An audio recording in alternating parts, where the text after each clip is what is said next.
First of all, dealers are not Amazon. I repeat, dealers, hi-fi dealers are not Amazon. But if what you're doing is ghosting him because you just don't feel like buying it and you feel like straight shit for abusing him, okay, in my opinion, you don't have any cojones. Hello, everybody. Welcome back to my channel. In case you haven't been following me as of late, I was part of a podcast called the HiFi 5. Our first episode aired yesterday, and I gotta say, I have received a lot of great feedback about this particular podcast. Many of you have texted me and obviously shared your sentiments about what you felt with this podcast. I think the overall feel that we're getting is that for just being our first episode, it's quite positive. And I can assure you that we're going to bring a lot of interesting guests on the show and we're going to cover a lot of different topics. And if you can share this podcast in all of the different forums and places online that you visit, we certainly would appreciate it. Today's video is going to be a very, very controversial video. And I think it's a video that has been long overdue by me, and I dare to say by many other YouTubers who are also in this hobby of ours that we love so much. And the main theme of this video is, should audiophiles or buyers of hi-fi pay for dealers to bring equipment into their houses to set it up and give an in-home demo of a particular component that they are interested in listening to? Is that something that you think is fair? Should you be paying for that? I'm going to bring up some interesting points for you guys to consider, of course, and also things that I think are very important highlights when it comes to this particular topic. So, point number one, and I'm going to use myself for this particular point. I recently drove over to one of my good clients in San Antonio, Texas, to let him do an in-home evaluation of some solution gear that I have for sale, including on my website, jaysaudiolab.com. If you're looking for ultra high-end hi-fi gear, used hi-fi gear, make sure you visit my website, jaysaudiolab.com. I am also going to be putting up over 30 listings very soon.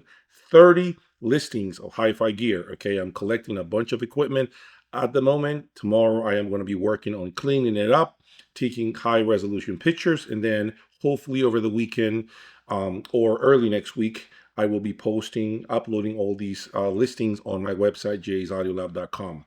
But anyway, I drove over to my customer's home in San Antonio, and I allowed him to basically listen to an in-home evaluation of a Solution 701S stereo amplifier with the Plus upgrade, as well as a Solution 727 preamplifier.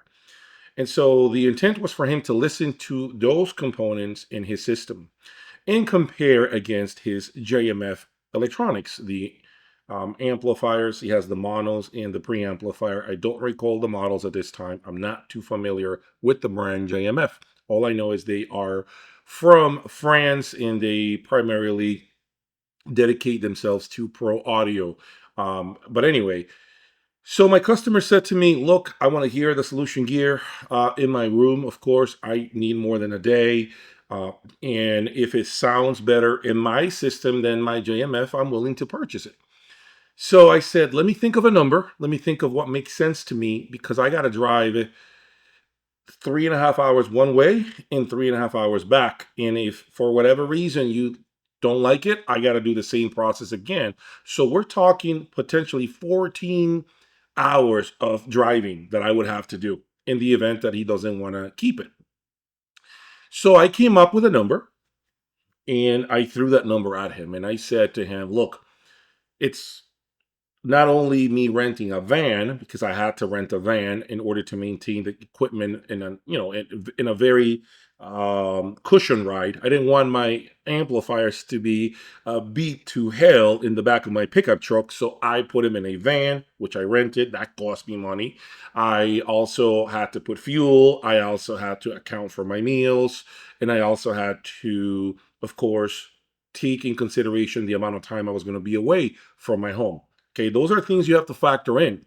Okay, it's not just the gas and the truck that the dealer is renting, it's also his time. It's also leaving your place of work to go somewhere else to do the work and come back. All those are hours that you need to add. So I gave him a number and I said, I need X amount of dollars for this. And in the event that you want to keep it, I am going to give you full credit. And so he said, let me think about it. He came back. He said, you know what? Fair enough. I think it's fair. Let's do it.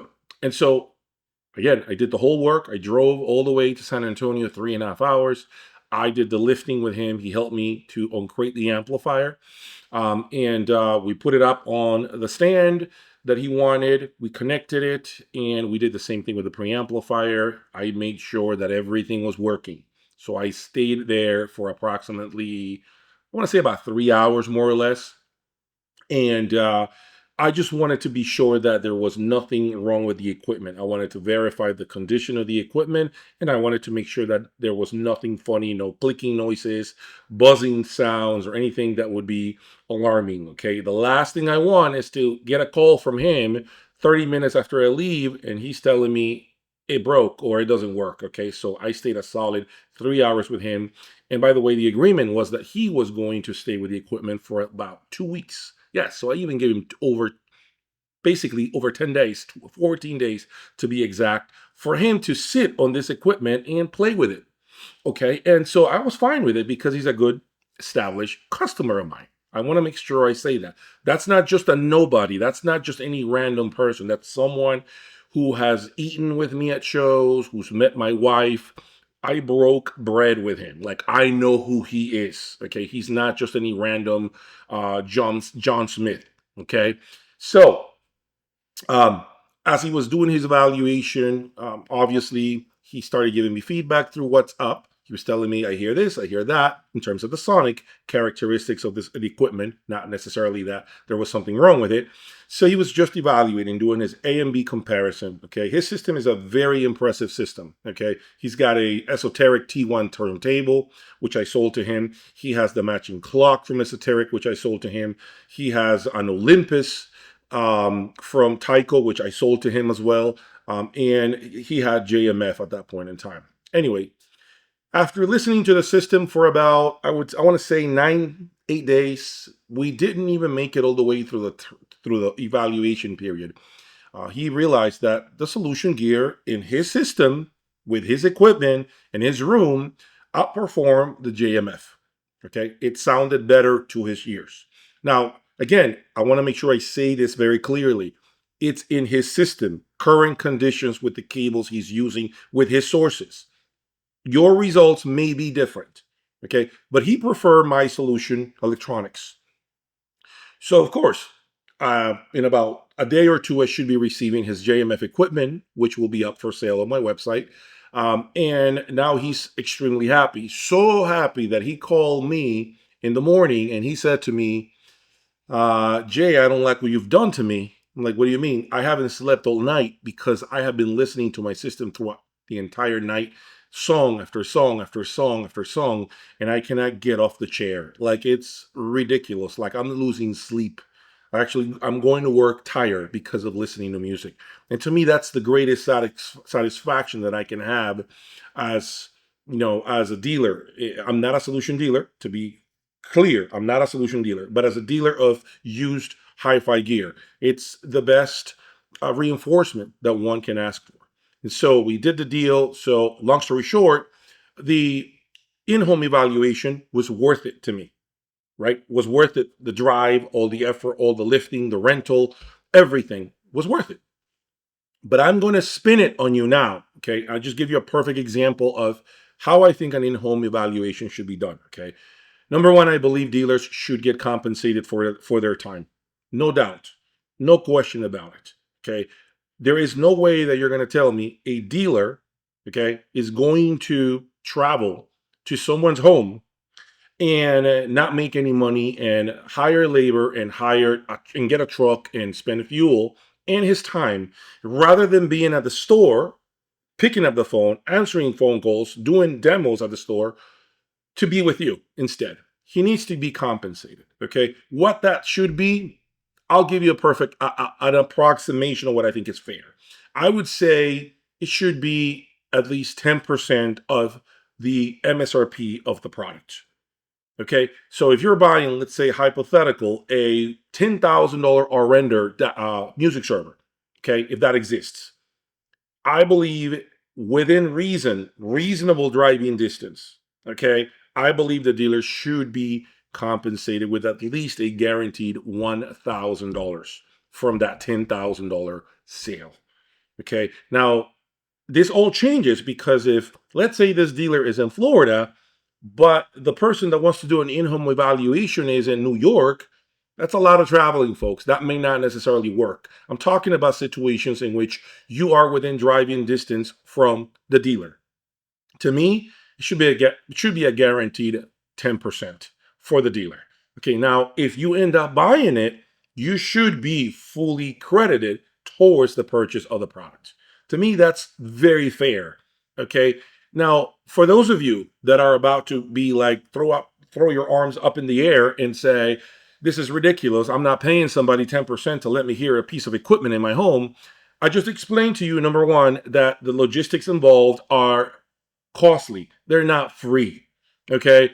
It's someone's time as well. And lastly, if that is a problem to you to pay a dealer a certain percentage, and again, I just said 10% because I came up on that figure based on what I normally see as far as the cost associated to perform these in-home evaluations. It might be less in your situation. Maybe you get a dealer to do it for less. I don't know. But I think that what you have to keep in mind, the biggest thing you have to keep in mind, okay, if you are to buy this product from, let's say, one of those used audio websites, and you bring it into your home and you hate it, I guarantee you're going to lose. Guarantee you're going to lose that 10% right out of the gate.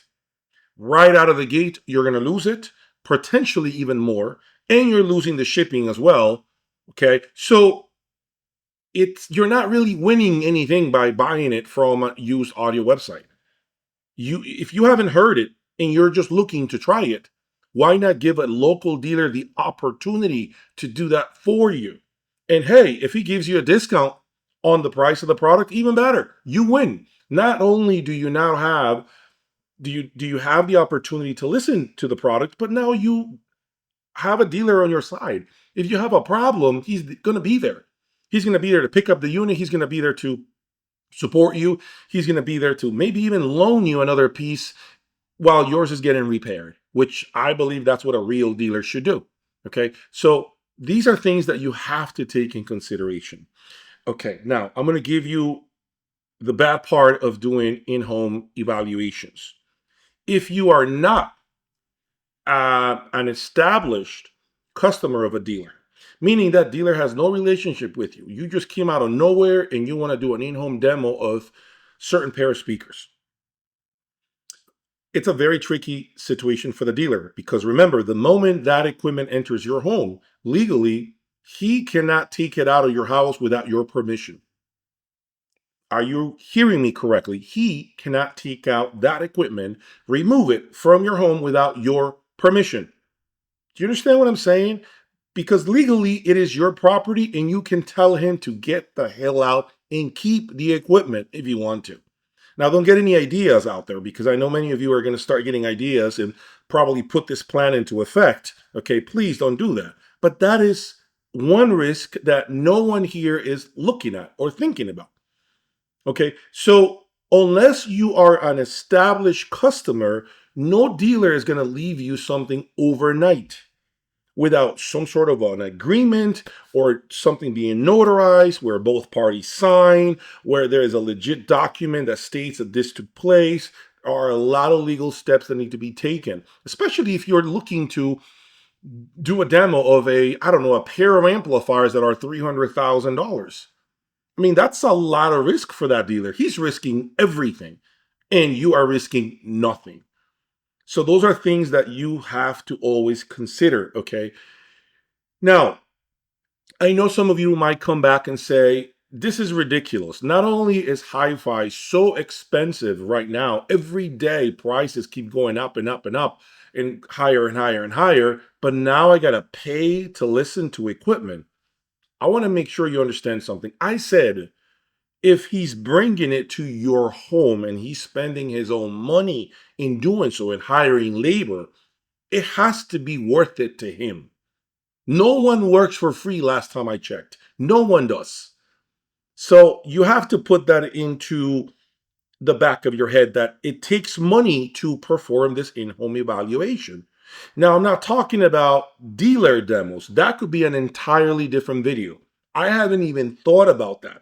And the reason why I'm thinking about making a video about that as well is because let me tell you what some of you all are doing. And I'm sure those of you who are watching me right now might have done this at one point or another. First of all, dealers are not Amazon. I repeat, dealers, hi-fi dealers are not Amazon. They don't have a 30-day in-home trial period. They are not loaded like Jeff Bezos, who can just grab your returns and kick it back to the manufacturers, and the manufacturers are going to do absolutely nothing about it. They're going to continue to sell through Amazon. That is not how the hi-fi world works. This is a niche, a small group of people.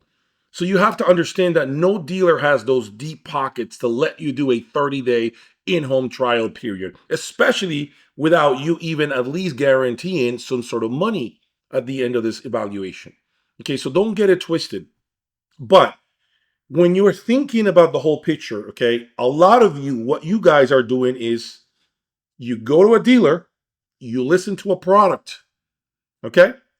The dealer brings all sorts of equipment into your home, amplifiers, preamplifiers, and he is flying out of state to come to your house. He is paying for his own plane ticket. He is paying for his own hotel, his own meals. Folks, he's doing this to hopefully earn your business, the sale of a piece of equipment that he's putting on your floor. He's not doing this because he has nothing better to do in his house, at his store. He needs to make money from you. And so what you have to understand is that what many of you are doing is that you'll use a dealer like that, have him do all the work, mislead him into thinking, I'm going to buy something from you. I'm going to buy something from you. And then you go completely silent when this is done. And he removes the equipment. You bought nothing. You no longer answer his text messages. You have gone completely quiet, which I think is a very disrespectful approach. If you're a grown-ass man ghosting dealers like that after they have done all this work for you, and your answer is to not answer back again, okay, it better be because he mistreated you. It better be because he really gave you the worst experience ever. But if what you're doing is ghosting him because you just don't feel like buying it and you feel like straight shit for abusing him, okay, in my opinion, you don't have any cojones. Okay, in my opinion, you have no balls. That should not be the way to respond, okay? You talk to a dealer. If you didn't like the product, but you saw the level of work he put in, you saw how far out he went out of his way for you. He did all the things he needed to do to make this happen for you in your home. The least you could do is say, this round of equipment, I didn't find what I was looking for, but I'm committed to buying something from you. What else can we look at? You know what? I was looking into this line. Is there a way you can take on this line? I would be interested in hearing this line. You got to give that dealer an opportunity, man, to earn that money from you. Do you really think dealers that do this are hanging off of trees? Do you really think there are many dealers who go out of their way to really give you this experience? No, a lot of dealers are box movers. Unfortunately, and many of you watching me are all about the deal. That's all you care about, the deal, the numbers. You care about nothing else. Okay, many of you are guilty of this. And to me, if you're looking to reach sonic bliss, whatever that may be to you, the deal isn't going to get you any closer to it. The deal that whatever you're getting your stuff, your product for, isn't going to get you closer to sonic nirvana. Okay, it's a system, it's a collection of components that work synergistically to give you the experience of a real live performance right in front of you. And the deal that you're looking for may not necessarily take you there. How many times are you all going to not understand this? Not understand this. So we're always complaining about how expensive everything is getting. Okay. And you are oftentimes looking for equipment that looks brand new, mint, not a single hairline. Okay. A steal of a deal. Okay. If the box doesn't have the matching serial number of the unit, you don't want it. If there is the plastic bag in which the component is stuffed inside of, if it's missing, you have a problem. Like, you can't have it all, folks. If you're looking for boxes, I've said it before, go online, find boxes, play with boxes, and then sell them off on your own. Those of you that are looking for real dealers and a real dealer to support you, you got to understand, you got to, it's only fair for them to make some money on these in-home demos. Now, I want to know, what are your thoughts about this matter? Am I wrong by giving the dealer fair compensation, by asking you to give a dealer fair compensation on these in-home demos when they spend their money, their time, their manpower, renting trucks to put this together for you? Is it wrong of them to charge you for this?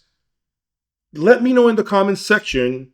This is the type of topic that we needed to discuss. It needed to be talked about. And now I'm curious to know what each and every one of you has to say. Thank you for your support, and I'll talk to you soon. Peace.